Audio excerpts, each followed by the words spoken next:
درود тамошобинони азиз, хулосаи хабарҳои муҳими панҷшанбе 20 майи тоҷикистонро аз пойгоҳи хабарии бомдод бароятон пешкаш мекунем.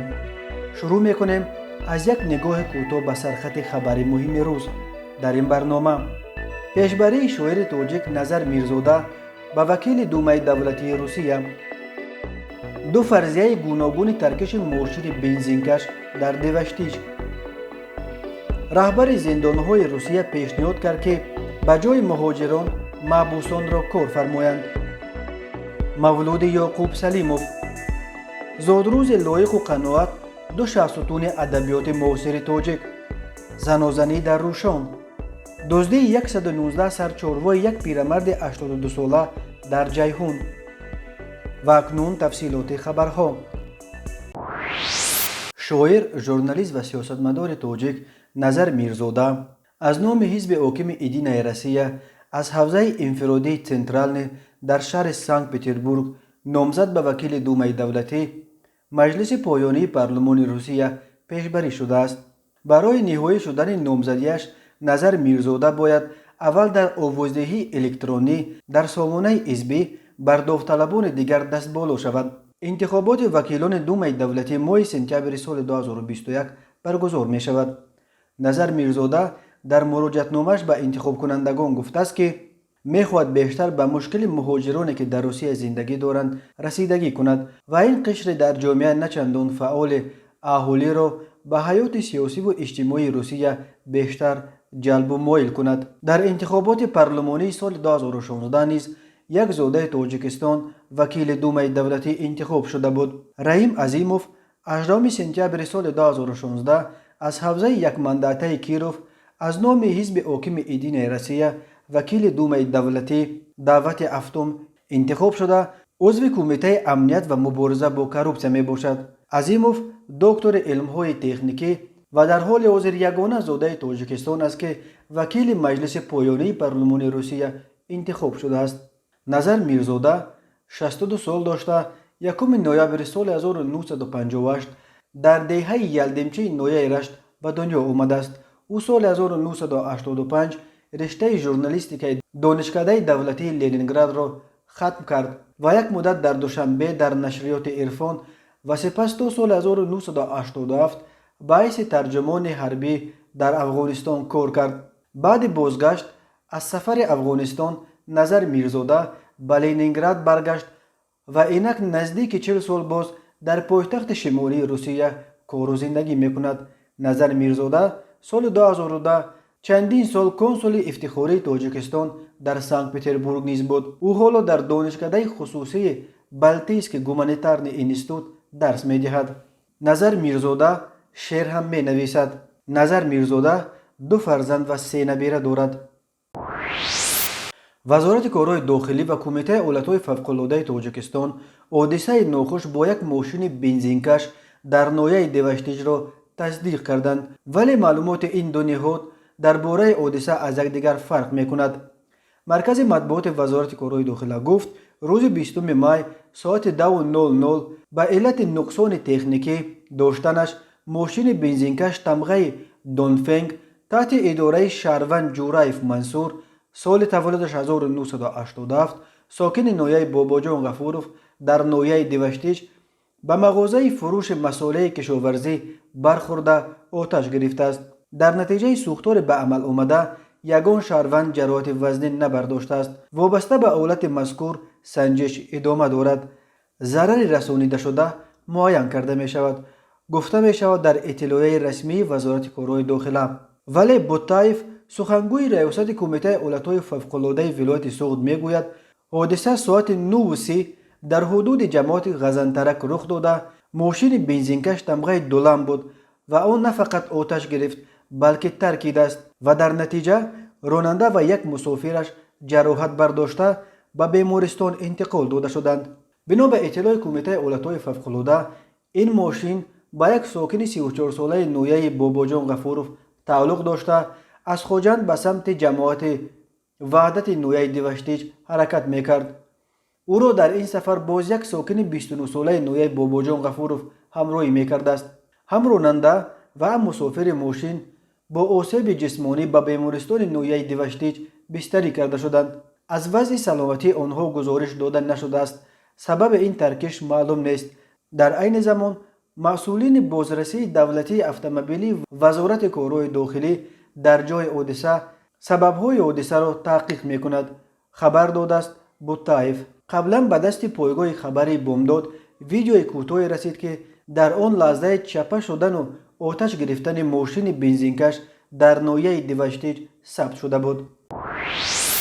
الکساندر کالاشنیکوف، رهبر خدمات فدرالی اجرای جزا که امور زندانهای روسیه را در اختیار دارد، خواستار استفاده نیروی کاری محبوسان در کارهای شده است که قبلا مهاجران کاری استفاده می شدند. اخیراً ولادیمیر پوتین با رهبران منطقه های آسیای میانه، ازبکستان و تاجیکستان ملاقات داشت. سخن درباره برا ماندن مجرای مهاجرت کاری به انشاءات‌های می رفت که به کمبودی نیروی کار دچار شدند. ولی ما در واقع می توانیم نیروی کاری پیشنهاد کنیم. این گلگ نمی شود. البته این با شرایط کاملا نو و شایسته برا مانده می شود، چون که این آدمان در خوابگاه کار می کنند و یا خانه اجاره می گیرند و یا کارفرما برایشان شرایط زندگی با اهل اویلشان فراهم می آورد و آنها معاش شایسته خواهند گرفت، گفته است کالاشنیکوف در جلسه شورای هماهنگساز وکالتداران حقوق انسان در شهر کراسنویارسک.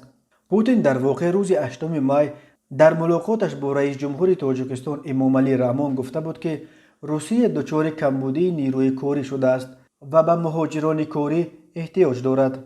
با گفته کالاشنیکوف اگر در روسیه در سال 2010 بیش از 860,000 محبوس ادای حکم میکرد، تا سال 2021 شماره محبوسان در این کشور تا به حد 483,000 نفر پایین فرآمده است. از این شماره 188,000 نفر به گفته الکساندر کالاشنیکوف حق دارند که عریضه داده عوض کردن نوع جزایشان از محبس به کارهای اصلاحی را درخواست کنند. کالاشنیکوف افزود که سال 2020 معاش محبوسان در روسیه 11% افزوده است.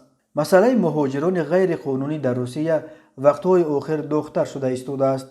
ماه اپریل معاون اول وزیر کارهای داخلی روسیه الکساندر گراوی در جلسه مجمع بین پارلمانی کشورهای اسنگ از مقامات این کشورها دعوت کرد که تا 15 ایون مهاجران غیر قانونیشان را از روسیه بیرون بکشند، وگرنه روسیه مجبور می شود که دست به چاره‌های جوابی زده حتی مرزهایش را ببندد. بنا به آمار وزارت کارهای داخلی روسیه در حال حاضر در قلمرو این کشور بیش از 1 میلیون از شهروندان کشورهای اسنگ غیر قانونی قرار دارند، از جمله 247,000 شهروند تاجیکستان. ولی مقامات تاجیکستان این رقم را درباره شماره مهاجران تاجیک غیر قانونی در قلمرو روسیه را خیلی زیاد از رقم‌های واقعی می‌شمارند. یعقوب سلیموف، سابق وزیر کارهای داخلی تاجیکستان، روز 20 می به سن 63 رسید. یعقوب سلیموف در زندگی پر از شیب و فراز خود مزه همه چی را چشید.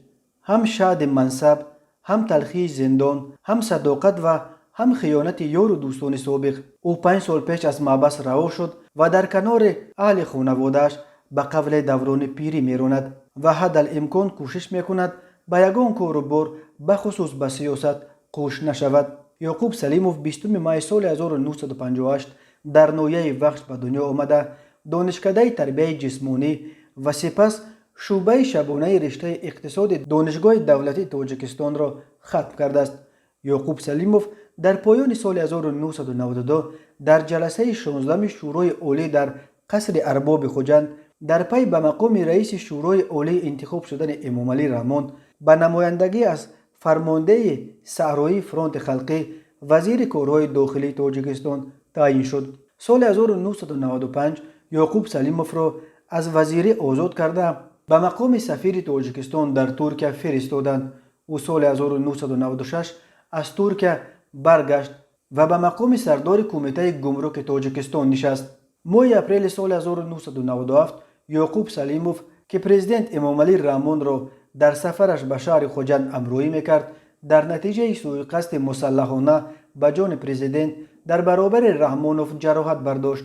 ماه اوگوست همان سال، همگی ماه بعد از امضای سازشنامه صلح با مخالفین، در پی باز یک آشوب مسلحانه پلکوونیک محمود خدایبردیев بالای منزل یعقوب سلیموف در شهر دوشنبه نیز حمله صورت گرفت و او ترک تاجیکستان کرد. یعقوب سلیموف در خارج حزب جمهوری خواهان تاجیکستان را تشکیل داد و کتابی با نام ازیاتسکی سندروم نیز چاپ کرد.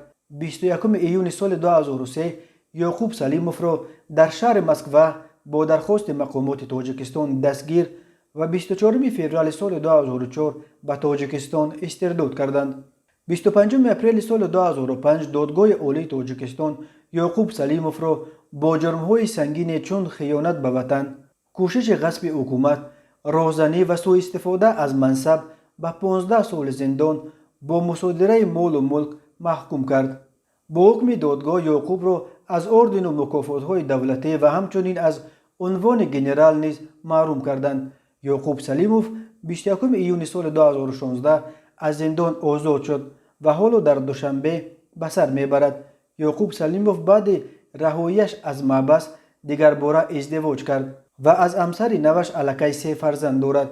او از همسر اولش نیز 3 فرزند دارد. ساکن 33 ساله نویه روشن که پیش با ماده 237 قسم 2 کودکس جنایتی تاجیکستان برای اوباشی سود شده است، باز هم برای اوباشی دستگیر شد. وزارت کارهای داخله گفت که او 18 مای ساعت 18 در مرکز ناحیه در حالت مستی از حیثیت اوباشی ترتیبات جمعیتی را ویران نموده با مرد 34 ساله ساکن روشن مناقشه کرده، با آلات خلنده و برنده یک مرتبه به قسم چپ شکمش زده است. در نتیجه جبر دیده به سلامتیش جراحت جسمانی برداشته در بیمارخانه بستری گردیده است. مرد 64 ساله ساکن جماعت زینب آباد نویه رودکی چوپان خواجگی دیخونی به نام کمال‌الدین به آن ابدار می شود که ماه اپریل از زمین‌های چراگاه کوهی حدود جماعت دهات استقلال نویه جیهون 119 سر چاروای میده متعلق به رئیس خواجگی کمال‌الدین پیرمرد 82 ساله ساکن جماعت استقلال را دزدیده به او به مبلغ 83300 سومانی ضرر رسانیده است. دو ساکن 33 و 37 ساله جماعت یوسف یووان که از این پیش هم برای دزدی سود شدند به آن گمان برمی‌شوند که شب 12 مای تخمینا ساعت 21:50 از زمین‌های خواجگی دیخونی به نام نظیر عزیز واقع در جماعت دهات دهنه امین نوحیه 3 سر چاروای کلان متعلق به ساکن 38 ساله شهرک یووان را دزدیده‌اند. ضرر رسانیده شده 12000 سومانی را تشکیل می‌دهد. همچنین یک جوان 23 ساله ساکن جماعت قرطاق در کنار شهر ترسونزاده برای آن دستگیر شد که صبح 18 مای ساعت 9:00 برای پنهانی به منزل استقامتی یک امدیه 28 سالش در آمده از آنجا 15000 سومانی را دزدیده است. اگر یگان وقت در تاجیکستان در فکر آن شوند که یگان روز را روز شعر اعلان کنند، انتخاب مناسبتر از 20 مای نیست. دو شاعر بزرگترین تاجیک مومن قنوات و لایق شیرعلی در همین روز به دنیا آمدند. دو شاعری که به تعبیر ادبیات‌شناس شعر تاجیک را از عمومی گویی رهایی بخشیدند. لایق و قنوات بودند که در برابر صدرالدین عینی، میرزا ترسونزاده، میرشکر، بازار صابر، گلرخسار و گلنظر، فرزانه و سیاوش پس از سالیان در باطلاق اسارت شعارهای خشک و زبانزده ایدئولوژی شوروی در ماندن شعر ملی به مردم نشان دادند که شعر اصیل چیست. روز 20 مای سال 2021 لایق شیرعلی به سن مبارک 80 رسید. سال آینده مومن قنوات به سن مبارک 90 می رسد، البته اگر عمر وفایشان میکرد. استاد قنوات 18 مای سال 2018 در عرفه زادروزش در سن 86 از دور این دنیا رفت. اجل استاد لایق را از ما خیلی جوان در تابستان سال 2001 در سن همگی 59 در بود. چند روز باز در تاجیکستان تنتنه‌های خاصه و با حشمت به مناسبت 80 سالگی لایق ادامه دارند. روز 20 مای خوانندگان مکتب‌ها در سر مزار شاعر در آرامگاه لوچاب گرد آمده و شعرخوانی کردند. در زادگاه شهر پنجکین در قصر فرهنگی که کاخ لایق نامش کردند با اشتراک تقریبا همه بزرگان ادبیات معاصر تاجیک جشن پرشکوه به یاد این یکی از رمزهای اساسی ادبیات تاجیک عصر 20 برگزار شد. امیدواریم سال آینده جشن 90 سالگی استاد مومن قناعت را به گونه‌ای که شایسته شهامت و بزرگی اوست دایر خواهند کرد، خصوصا بعد آنکه در وقت زنده بودنش در برگزاری جشن‌های 70 و 80 سالگیش خیلی کوتاهی کردیم. تماشابینان عزیز و گرامی، این بود مرور به خلاصه چند خبر مهم روز 20 مای تاجیکستان. خبر و گزارش‌های بیشتر از تاجیکستان و درباره تاجیکستان را در سامانه پایگاه خبری بامداد در این نشانه پیگیری کنید: www.bomdad.com. خوش باشید.